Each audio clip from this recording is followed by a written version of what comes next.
Body back ಏನೇನು ಮಾಡ್ಕೊಂತಿದ್ದೀರಾ? Oxygen is important ಅಲ್ವಾ ನಮಗೆ? ಆಕ್ಸಿಜನ್ಗೋಸ್ಕರ ಯೂಸಸ್ ಏನೇನು ಗೊತ್ತಾ ನಿಮಗೆ? ಆಕ್ಸಿಜನಿಂದ ಏನೇನು ಯೂಸ್ ಆಗುತ್ತೆ ಮೆಡಿಕಲ್ ಆಗಿ, ನಮ್ಮ ಬಾಡಿಗೆ ಏನೇನು ಯೂಸ್ ಆಗುತ್ತೆ ಅಂತ ಹೇಳ್ಬಿಟ್ಟು. ಆಕ್ಸಿಜನ್ ಏನು ತಗೊತಾ ಇದೀವಿ ನಾವು? ಮತ್ತೆ ಆಕ್ಸಿಜನ್ ಟು ಬ್ರೀತ್ ತಗೊಂತೇವೆ, ಆಕ್ಸಿಜನ್ ತಗೊಂತಾ ಇದೀವಿ. ಬ್ರೀತ್ ಔಟ್ ಯಾಕೆ ಮಾಡ್ತಿದ್ದೀವಿ? ಕಾರ್ಬನ್ ಡೈಆಕ್ಸೈಡ್ ಮಾಡ್ತೀವಿ. ಕಾರ್ಬನ್ ಡೈಆಕ್ಸೈಡ್ ಯಾರು ಕಲೆಕ್ಟ್ ಮಾಡ್ತಿದ್ದಾರೆ? ಪ್ಲಾಂಟ್ಸ್ ಮಾಡ್ತೀವಿ. ನಾವು ಏನು ಮಾಡ್ತಾ ಇದೀವಿ? ಪ್ಲಾಂಟ್ಸ್ನ ಬೆಳೆಸ್ತಾ ಇದ್ವಿ, ಕಟ್ ಮಾಡ್ಕೊಂಡು ಹೋಗ್ತಾ ಇದೀವ? ಯಾಕೆ ಕಟ್ ಮಾಡ್ಕೊಂಡು ಹೋಗ್ತಾ ಇದೀವಿ? ಲೈಕ್ ಅಂದರೆ ನಮ್ಮ ಟೆಕ್ನಾಲಜಿಯಿಂದ ನಮ್ಮ ಮನೆ ಕಟ್ಕೊಳಕ್ಕೋ ಅಥವಾ ರೋಡ್ ಬೆಳೆಸಿ ಏನಕ್ಕೋ ಅಂತ ಕಟ್ ಮಾಡ್ಕೊಂಡು ಹೊರಟೋಗ್ತೇವೆ. ಪೇರೆಂಟ್ಸ್ ನಮ್ಗೆ ಎಷ್ಟು ಹೆಲ್ತಿ ನೇಚರ್ನ ಕೊಟ್ಟಿದ್ರು. ಈಗ ಟೆಕ್ನಾಲಜಿಯಿಂದ ನಮ್ಮ ಸೆಲ್ಫಿಶಿಂದ ನಾವು ನೇಚರ್ನೆಲ್ಲ ಡಿಸ್ಟ್ರಾಯ್ ಮಾಡ್ಕೊಂಡು ಹೋಗ್ಬಿಡ್ತೇವೆ. ಸೊ ಮುಂದೆ ಫ್ಯೂಚರ್ಗೆ ನಮ್ಮ ಜನ್ರೇಷನ್ ಅಂದರೆ ನಮ್ಮ ಅಪ್ಕಮಿಂಗ್ ಜನ್ರೇಷನ್ಗೆ ನಾವು ಹೆಲ್ತಿ ಕೊಡಬೇಕು. ಇವಾಗ ಪೇರೆಂಟ್ಸ್ ನಮ್ಗೆ 100% ಕೊಟ್ಟಿರೋದ್ರೆ ಅಟ್ಲೀಸ್ಟ್ ನಾವು 50% ಆದರೆ ನಮ್ಮ ಫ್ಯೂಚರ್ ಜನ್ರೇಷನ್ ನಾವು ಕೊಡಬೇಕು. ಅಂದರೆ ಇವಾಗಿಂದಾನೆ ಇವಾಗಿಂದಾನೆ ಸ್ಟಾರ್ಟ್ ಮಾಡಬೇಕು. ಅರ್ಥಾತ್ ಇದು ಒಬ್ಬರಿಂದ ಆಗೋ ಕೆಲಸ ಅಂತೂ ಅಲ್ಲ. ಎಲ್ಲರೂ ಕೈ ಅಂದರೆ ಗುಂಪಲ್ಲಿ ಸೇರಿಕೊಂಡು ಮಾಡಿದ್ರೆ ಮಾತ್ರ ಇದು ಸಾಧ್ಯ ಆಗೋದು. ಇವಾಗ ನಿಮ್ಮನ್ನೇ ಯಾಕೆ ಸೆಲೆಕ್ಟ್ ಮಾಡ್ಕೊಂಡಿದ್ದಾರೆ ಅಂತಂದರೆ ಯು ಆರ್ ಲೈಕ್ ಫ್ಯೂಚರ್ ಜನ್ರೇಷನ್ಗೆ ಐಕಾನ್ಸ್ ನೀವೆಲ್ಲ ಚೆನ್ನಾಗಿದ್ರೆ ಫ್ಯೂಚರ್ ಚೆನ್ನಾಗಿರುತ್ತೆ ಅಂತ. ಇವಾಗಿಂದಾನೆ ಚಿಕ್ಕದ್ರಲ್ಲೇ, ಇವಾಗ ಗಿಡ ಚಿಕ್ಕದ್ರಲ್ಲೇ ನೀಟಾಗಿ ಸ್ಟ್ರೈಟಾಗಿ ಬೆಳೆಸಿದ್ರೆ ಅದು ಮುಂದೆ ನೀವು ಸ್ಟ್ರೈಟಾಗಿ ಬೆಳ್ಕೊಂಡು ಹೋಗುತ್ತೆ. ಆ ಗಿಡನ ಚಿಕ್ಕದಾಗಿ ಬಗ್ಗದ ಹೆಂಗಂದ್ರೆ ಅದು ಬಿಟ್ಬಿಟ್ಟಾಗ ಅದು ಸಂಪೂರ್ಣವಾಗಿ ಹೋಗುತ್ತೆ. ಅದಕ್ಕೆ ನಿಮ್ಮಲ್ಲಿ ನಾವು ತಲೆಗೆ ನಾವು ಬೀಜ ಹಾಕಿದ್ರೆ ನಾಳೆ ದಿನ ನೀವು ನೇಚರ್ನ ತುಂಬ ಚೆನ್ನಾಗಿ ಕಾಪಾಡ್ಕೊತೀರಾ ಅನ್ನೋ ಇದರಿಂದ ಅರ್ಥ ಆಯ್ತಾ? ಸೊ ನೀವು ಮನೆಗೆ ಹೋಗ್ಬಿಟ್ಟು ನಿಮ್ಮ ಪ್ಯಾರೆಂಟ್ಸ್ಗಾಗಲಿ, ನಿಮ್ಮ ಪಕ್ಕದ ಮನೆಗಾಗಲಿ, ಇಲ್ಲಾಂದ್ರೆ ನಿಮ್ಮ ಕಸಿನ್ಸ್ಗಾಗಲಿ ಎಲ್ಲರಿಗೂ ಹೇಳಬೇಕು.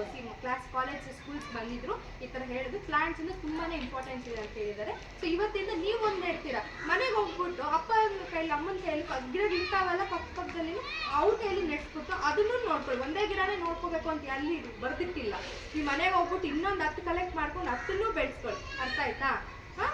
ಮತ್ತು ಆಕ್ಸಿಜನ್ ನಾವು ಬ್ರೀತಿಂಗ್ ಮಾಡ್ತೀವಲ್ವ, ನಾವು ಬ್ಲಡ್ಡಲ್ಲಿ ಹಿಮೋಗ್ಲೋಬಿನ್, WBC, ಎಲ್ಲ ಇರುತ್ತಲ್ಲ, ಸೆಲ್ಸ್ ಎಲ್ಲ ಇರುತ್ತಲ್ವ, ಹಿಮೋಗ್ಲೋಬಿನ್ ಅಂತ ಇದೆ ಅಲ್ವಾ, ಹಿಮೋಗ್ಲೋಬಿನ್ ಆಕ್ಸಿಜನ್ ಸೇರಿದ್ರೆ ನಮ್ಮ ಬಾಡಿ ಎಲ್ಲ ಓಡಾಡೋದು.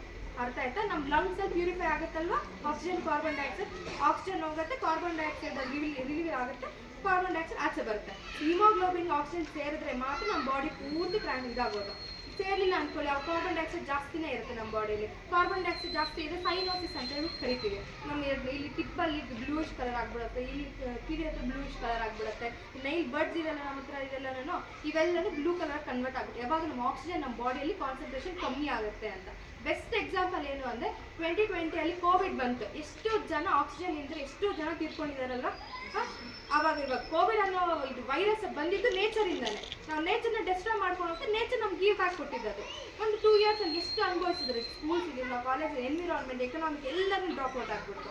ಮತ್ತು ಹೆಲ್ತ್ ಡಿಪಾರ್ಟ್ಮೆಂಟ್ ಜಾಸ್ತಿನೇ ಪ್ರೆಷರ್ ಬಂತು. ಆಕ್ಸಿಜನ್ ಸಿಲಿಂಡರ್ಸ್ ಎಷ್ಟು ಲಕ್ಷ ಖರ್ಚು ಮಾಡಿದ್ದಾರೆ, ಆಕ್ಸಿಜನ್ ಪ್ಲಾಂಟ್ ಸ್ಟಾರ್ಟ್ ಮಾಡಿದ್ರು. ಇವೆಲ್ಲ ನಾವು ನೇಚರ್ ಕೊಟ್ಟಿದ್ದು ಬ್ಯಾಕ್. ಅದು ನಾವು ನೇಚರ್ ನಮ್ಗೆ ರಿವರ್ಸ್ ಬ್ಯಾಕ್ ಕೊಟ್ಟಿದ್ದು. ನೀವು ಪ್ರಾಪರಾಗಿ ನಮ್ಗೆ ನೋಡ್ಕೊಂಡು ನೇಚರ್ ನಮ್ಗೆ ನೋಡ್ಕೊಂಡು ಅದಕ್ಕೆ ನಾವು ಈ ಥರ ಗಿಫ್ಟ್ ಕೊಡ್ತಾ ಇದ್ದೀವಿ ಅಂತ ಕೋವಿಡ್ ಬಂತು.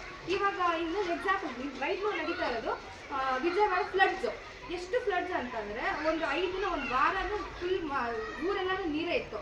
ಆ ವಾಟರ್ ತಡೆಗಟ್ಟಕ್ಕೆ ಪ್ಲಾಂಟ್ಸ್ ಎಲ್ಲ ಇದ್ದಿದ್ರೆ ಮತ್ತು ಬಿಲ್ಡಿಂಗ್ಸ್ ಎಲ್ಲ ಪ್ರಾಪರ್ ಇದಾಗಿ ಇಟ್ಟಿದ್ರೆ ಫ್ಲಡ್ಸ್ನ ಕಂಟ್ರೋಲ್ ಮಾಡ್ಬೋದಿತ್ತು.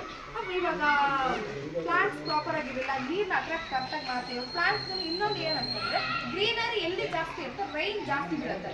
ಅರ್ಥ ಆಯ್ತಾ? ಗ್ರೀನರಿ ಎಲ್ಲಿ ಕಮ್ಮಿ ಇರುತ್ತೋ ಅಲ್ಲಿ ಮಳೆ ಬೀಳೋದಿಲ್ಲ, ಮತ್ತು ಇದು ಕ್ರಾಪ್ಸ್ ಅವೆಲ್ಲ ಬೆಳೆಯೋಕ್ಕಾಗೋದಿಲ್ಲ.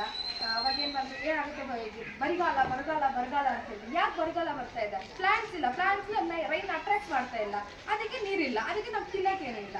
ಮತ್ತು ಇನ್ನೊಂದು ಸೆಕೆಂಡ್ ಥಿಂಗ್ ಏನಂದ್ರೆ ಫಾರೆಸ್ಟ್ನೆಲ್ಲ ಡೆಸ್ಟ್ರಾಯ್ ಮಾಡ್ಕೊತಾ ಬಂದ್ವಿ. ಫಾರೆಸ್ಟ್ ಡೆಸ್ಟ್ರಾಯ್ ಮಾಡ್ಕೊಂಡು ಈಗ ಎಲಿಫೆಂಟ್ಸ್ ಬರ್ತಾ ಇದೆ, ನಾವು ಇರೋ ಜಾಗದಲ್ಲಿ ಎಲಿಫೆಂಟ್ಸ್ ಬರ್ತಾ ಇದೆ, ಮತ್ತು ಏನು ಲಯನ್ನು ಎಲ್ಲನೂ ನಮ್ಮಿರೋ ಜಾಗದಲ್ಲಿ ಬರ್ತದೆ. ಯಾಕೆ ಬರ್ತದೆ? ಆ ಇರೋ ಜಾಗದಲ್ಲಿ ನಾವು ಡೆಸ್ಟ್ರಾಯ್ ಮಾಡ್ತಾ ಇದ್ದೀವಿ, ನಾವು ಸೆಲ್ಫ್ ಯೂಸ್ ಮಾಡ್ಕೊಂಡ್ಬಿಡ್ತಾ ಇದ್ದೀವಿ. ಸೊ ಅವೆಲ್ಲ ನಮ್ಮ ಮೇಲೆ ಬರ್ತದೆ. ಅವಾಗ ನಾವು ನಾವು ಗೌರ್ಮೆಂಟ್ ಬೇರೆಯವ್ರನ್ನ ಈ ಡಿಪಾರ್ಟ್ಮೆಂಟ್ ಹೇಳೋದು, ಆ ಡಿಪಾರ್ಟ್ಮೆಂಟ್ ಕೆಲಸ ಸರಿ ಮಾಡಿಲ್ಲ, ಅದಕ್ಕೆ ಎಲಿಫೆಂಟ್ಸ್ ಇದೆಲ್ಲ ನಮ್ಮ ನಾವಲ್ಲ, ಒಬ್ಬರಿಂದ ಸಾಧ್ಯ ಆಗೋದೇ ಇಲ್ಲ. ಎಲ್ಲ ಡಿಪಾರ್ಟ್ಮೆಂಟ್ಸು, ಎಲ್ಲರೂ ಸಿಟಿಸನ್ಸ್ ಎಲ್ಲರೂ ಮುಂದೆ ಬಂದು ಒಂದೊಂದನ್ನ ಒಂದು ಕೈ ಕೊಟ್ಟರೆ ಎಲ್ಲ ಒಂದು ಚಪ್ಪಾಳೆ, 2 ಕೈ ಚಪ್ಪಾಳೆ ತಕ್ಕಬೇಕಲ್ಲ, ಒಂದು ಕೈಯಿಂದ ಆಗೋದಿಲ್ಲ. ಸೊ ನಿಮ್ಮ ಕಡೆಯಿಂದ ಎಷ್ಟು ಇಂಪಾರ್ಟೆನ್ಸ್, ಎಷ್ಟು ಹೆಜ್ಜೆ ಮುಂದೆ ಬರ್ತಾರೆ, ಇವ್ರ ಕಡೆಯಿಂದ ಅಷ್ಟು ಹೆಜ್ಜೆ ಬಂದು ಒಂದು ಪ್ರೊಟೆಕ್ಟ್ ಮಾಡಿಕೊಂಡು ಒಂದು ನೇಚರ್ನ ಬಿಲ್ಡ್ ಮಾಡ್ಬೋದು. ಅಥವಾ ಹೆಲ್ತಿ ನೇಚರ್ನ ಮುಂದೆ